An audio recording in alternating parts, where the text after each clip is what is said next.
Welcome everybody to the DC New 52 review. I want to thank you for tuning into another episode. I am your host as always, Pauly DC, and let's get into another one of these things. Today I will review Demon Knights Vol.1. It was titled 7 Against the Dark, with the first 7 issues being released between November 2011 to May of 2012. It was written by Paul Cornell, with art by Diogenes Neves and Oclair Albert. This series was the first and only of its name, being one of the most unique additions to the New 52, not only being a team-based book, but also taking place during the quote-unquote Dark Ages, so that means bloody fantasy hijinks were abundant. Considering the title's name, I gotta mention Etrigan the Demon and his human counterpart Jason Blood first among the main characters. He was created in September 1972's The Demon Number 1 by Jack Kirby. He popped up in a couple other series, and here the Demon from Hell has ties to Arthurian legend, as do 2 of the female protagonists. Powerful, magic-wielding Madame Xanadu, who went from a character I hardly knew existed to one of the most memorable for me in the entire event, thanks to her Justice League Dark involvement as well. She first appeared in Doorway to Nightmare number 1, February 1978 by David Michelinie and Michael William Kaluta. The second is Shiny Knight, who originally was Sir Justin, but here is Sir Yistin, who is rather androgynous, a possible nod to Joan of Arc, and the character goes back to Adventure Comics number 66 in September 1941 by Craig Flessel. Next up is the immortal Vandal Savage, who is an absolute goldmine for plot and storylines, also receiving a DC Universe Presents segment. He debuted in Green Lantern number 10, December 1943 by Alfred Bester and Martin Nodell. And this guy should be included on any top 10 DC villains list. Rounding out the cast are newcomers Al-Jabr, which I found out is the name for an Arabic compendium for the mathematical subject of algebra, a very apt name for him as you will see, and he would fit right in with 1001 Nights. And then we've got Amazon Exile Exodistos, which literally means that word in Greek, exile, basically a medieval Wonder Woman. And finally, there's the very mysterious Horsewoman, who I don't want to spoil too much on, and I know what you're saying by now, less introing, more reviewing, no problem. Issue number 1 starts 400 years before this story starts, with the fall of Camelot commencing and the last knight limping outside castle walls to see King Arthur being taken to Avalon, to which the knight responds by throwing the Excalibur sword into the water, causing Xanadu to leap off the boat Arthur is on so she can retrieve it. A little Lady on the Lake reference, I presume, with her ties to Nimue. Next, inside the castle, Merlin is seen being a rather malevolent magician, with Etrigan being his prisoner, and suddenly bonding him to a unsuspecting Jason Blood due to minimal options, I guess? Now in current time, an army full of warriors and creatures belonging to the questing queen march toward the Dagger Pass, leading to a place called Alba Sarum, all while the queen's partner, Mordru, the sorcerer, performs a freaky sacrifice vision ritual on a baby. Big yikes. Jason and Xanadu, now a traveling couple, are approaching the town of Little Spring, speaking about arses, and when they arrive, the first guy they see is Vandal Savage, forcing a bar to open up early, with mentions that the 3 have already met, since they're all immortal. The trio catch up, but their conversation about Camelot is overheard and questioned by Shiny Knight, right before Al-Jabr is seen facing some very retro racism when trying to get served. But he is then stuck up for by Exodistos. Atta girl. Horsewoman is briefly seen taking the fight to the Questing Queen's army already, just as the Horde invades Little Spring, which includes the tavern, spurring a huge fight featuring our soon-to-be team, with Mordru and the Questing Queen sensing the magic being used against them when they fight back. This includes Jason's, who turns into Etrigan, where it's seen there's some rather questionable things going on with those two and Xanadu. Number 2 continues the big fight at Little Spring, where our main cast takes on some of the Horde's suspiciously Cretaceous-looking dragons, while Vandal Savage plans on, eating them?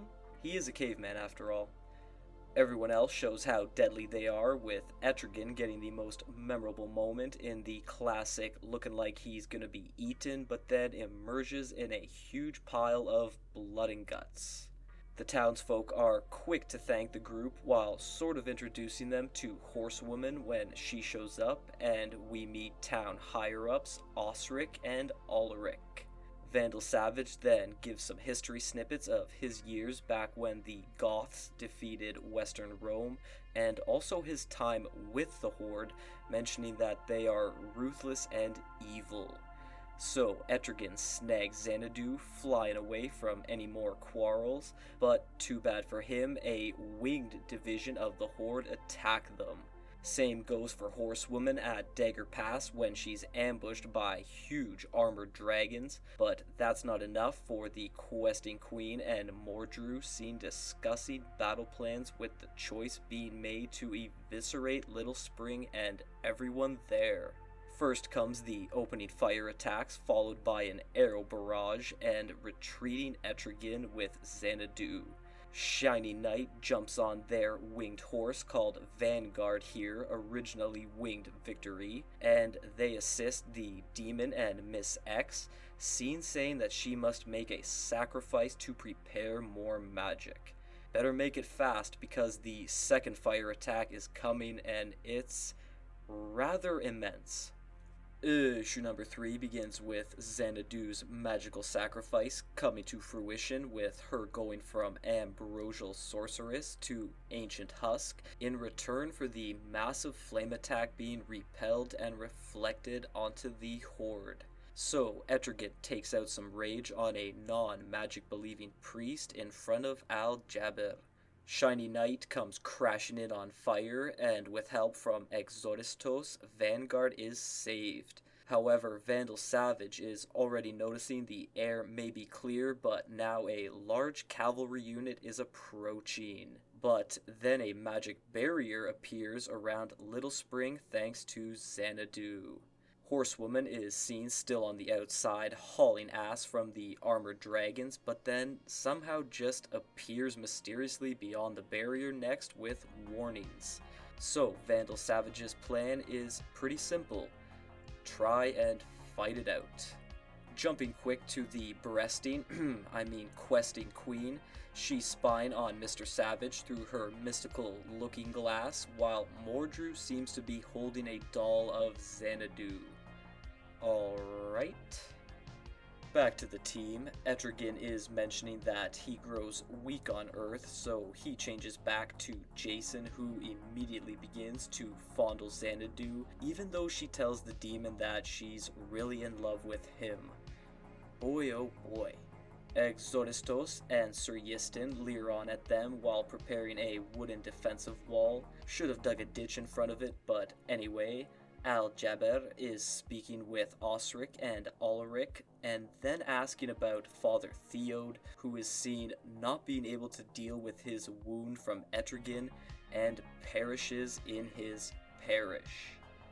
Isn't English a fun language?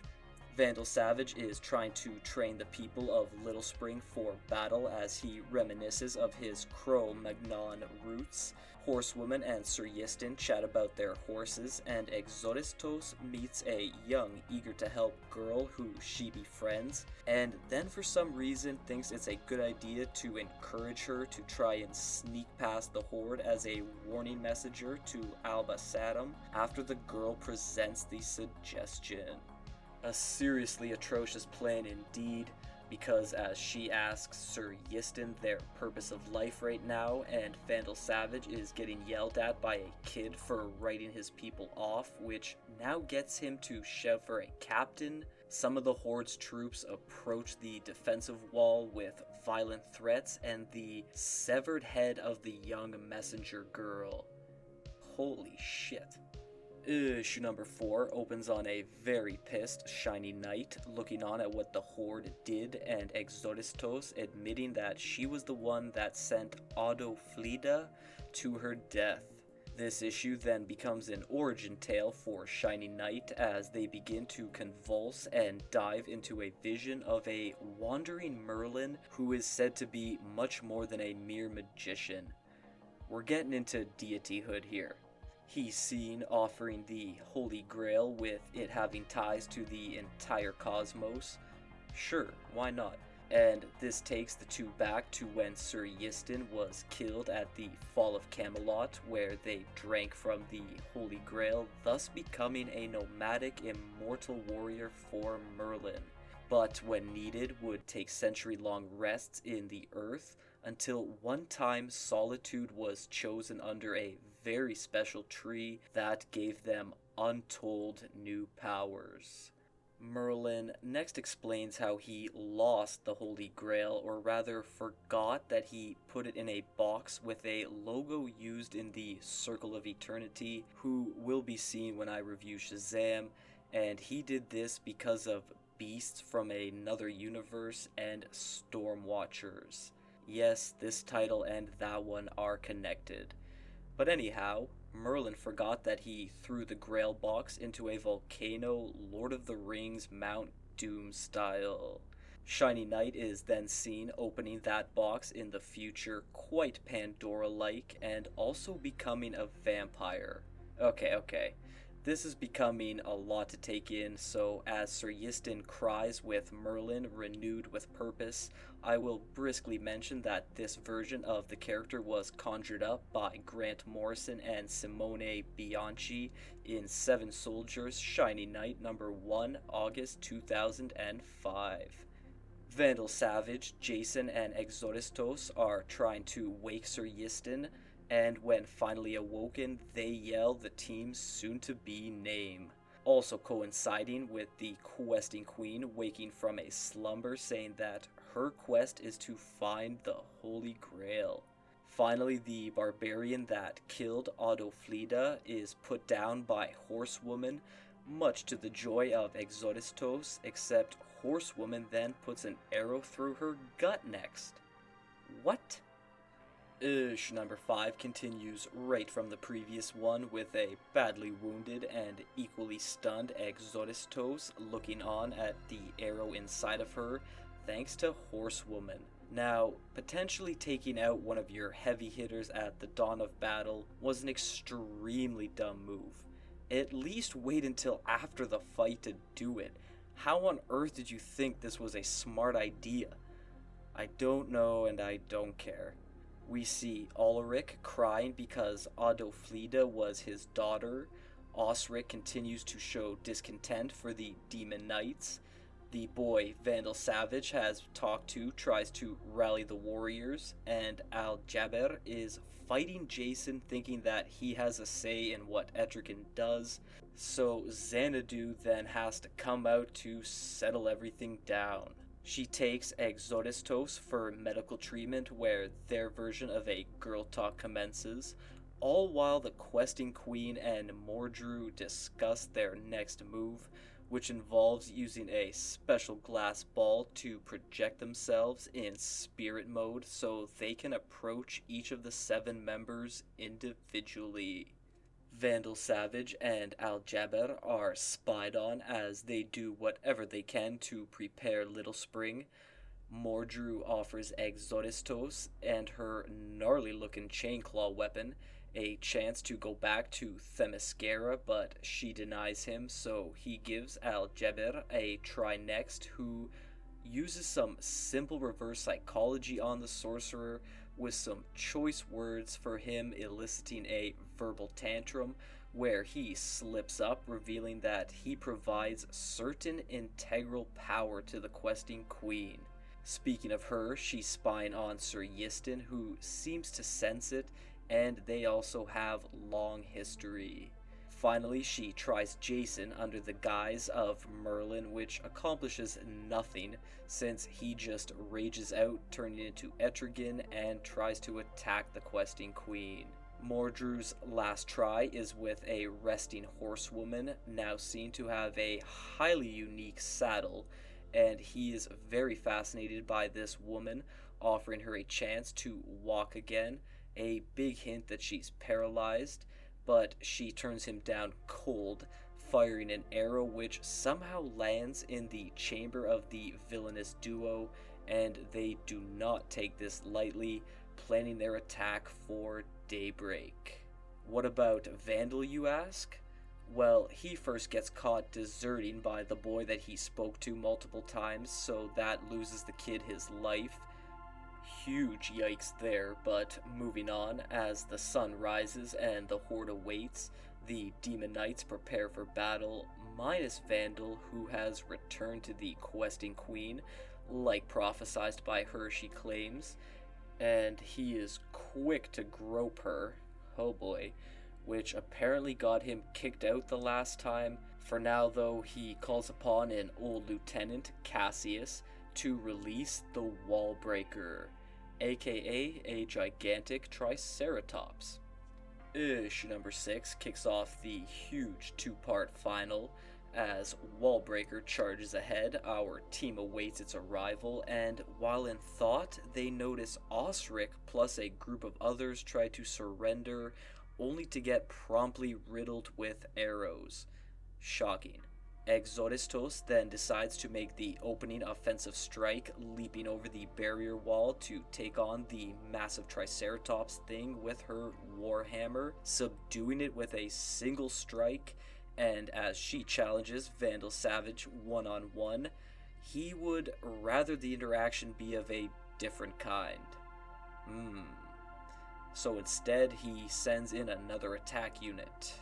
Xanadu and Horsewoman head off with their own plans, one being the secretive Madame finding a sickly old man to use as a blood sacrifice, and with dagger drawn, she mentions that she took her name from a vision Merlin saw in which she had it.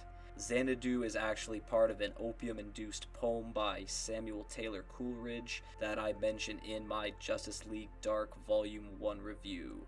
Anyway, she can't go through with the kill, so checking in with Horsewoman, she has the completely surprising ability to communicate with horses, and now calls out to the wild ones in the area to assist her in providing distraction against the armored dragons so she can get a message to Alba Satum.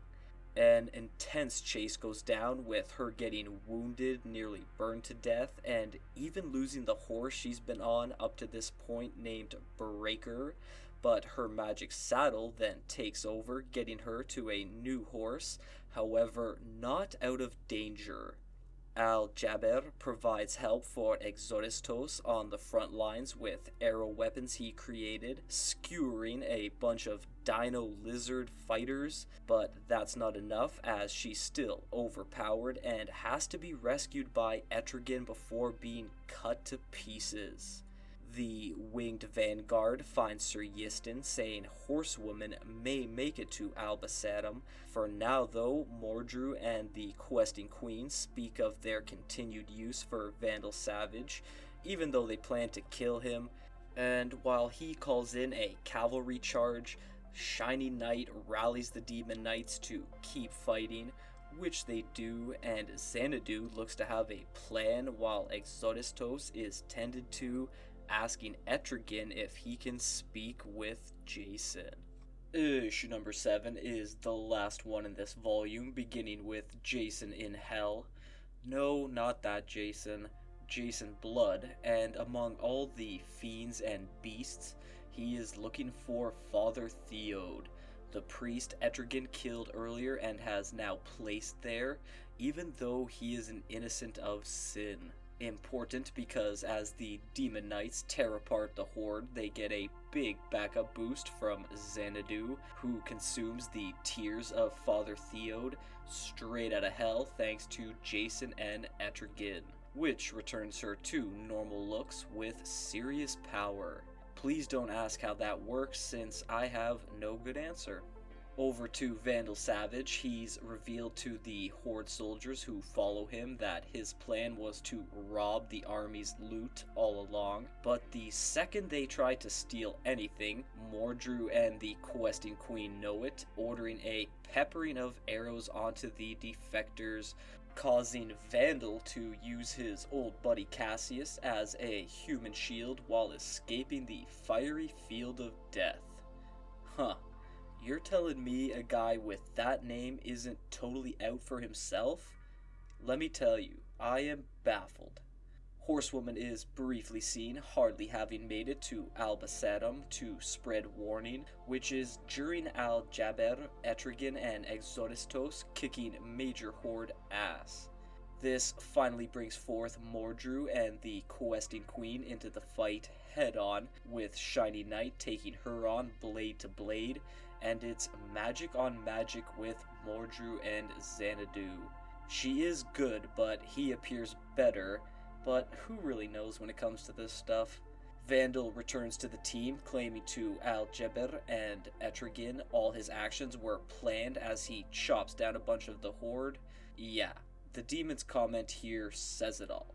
They truly give it everything they've got, but the Horde is just too vast, taking the trio down, leaving only Exodistos left, trying to take as many enemies out with her. She's definitely Wonder Woman's distant cousin or something.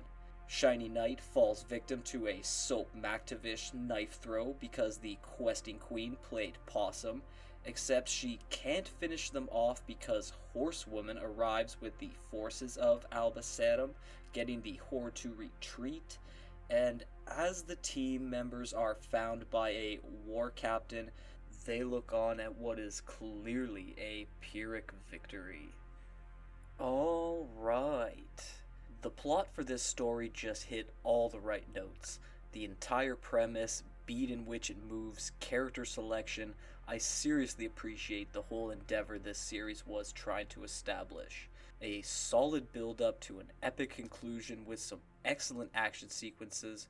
The battles put to page here are really a high point. Maybe having everyone meet up in a more organic manner than just all being at the same bar at the same time, which does get used way too much. Having the team be fighting the Horde from different sides or a different minor to mid-level foe that brings them together in the first few issues could have opened some big doors for more world building.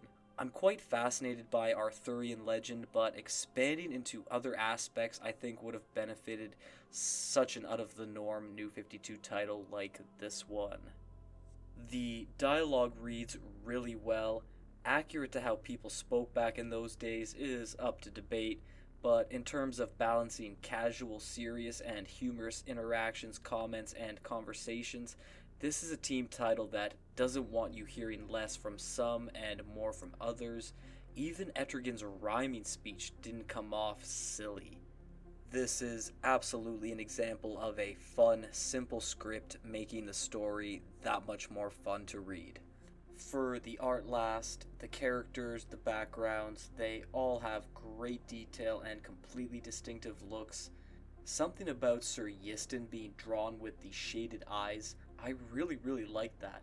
Honestly, the whole lineup was designed beautifully. The only other thing we got like this for fantastical settings was Sword of Sorcery, but this one's art made you feel like you were smack in the middle of the dark, archaic, and unforgiving times. It just kept getting better by the issue. That's gonna wrap up this review though, so if you've watched till the end here, I want to personally thank you for that, and to please like, share, and subscribe. Please follow me on all my social media platforms, and to please join me next time for Captain Atom Vol.1.